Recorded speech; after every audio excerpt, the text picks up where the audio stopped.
Les Champs-Élysées ont-ils retrouvé leur visage initial, Ashley? Comme si de rien n'était, ou presque. La circulation a été rétablie depuis hier sur les Champs-Élysées.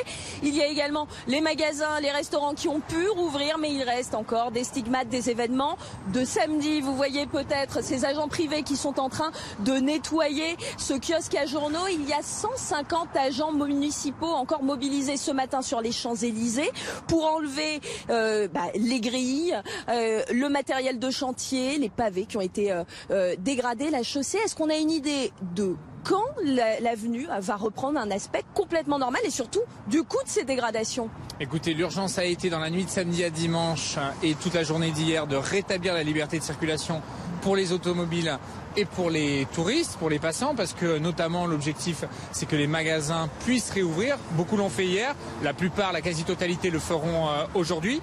Le coût c'est un peu difficile, on sait qu'il sera très élevé, ce sera au moins plusieurs centaines de milliers d'euros, parce que d'ores et déjà il y a eu beaucoup de choses de cassées et d'interventions. Il a fallu mobiliser 200 personnes dans la nuit de samedi à dimanche.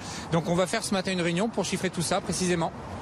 Il y a eu des questions autour de certains, de mobilier de chantier notamment, qui ont été laissés sur les Champs-Élysées.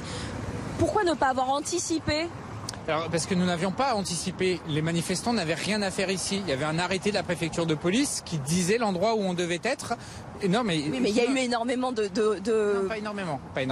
Il y a on se doutait qu'il viendrait ici. En matière de sécurité publique, d'ordre public, c'est la préfecture de police qui donne des consignes à la ville, aux commerçants, en disant attention. Vous n'avez pas reçu de consignes de la préfecture? Ah non, si, on a reçu des consignes de sécuriser le Champ de Mars, ça s'appelle, puisque l'arrêté de la préfecture de police, il prévoyait ça. Donc nous, on s'est retourné vers la préfecture de police en demandant d'abord de tirer tous les enseignements de ce qui s'est passé. Et il est très clair que cela ne pourra pas se repasser samedi prochain.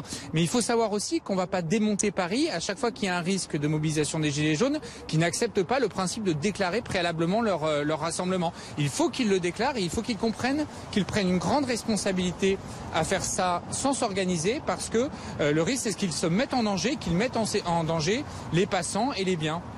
Ceux qui sont toujours très inquiets aujourd'hui, ce sont les restaurateurs, les commerçants, à cause du manque à gagner de la journée de samedi, évidemment, et puis surtout de la possibilité d'une nouvelle manifestation samedi prochain. On ira les voir tout à l'heure.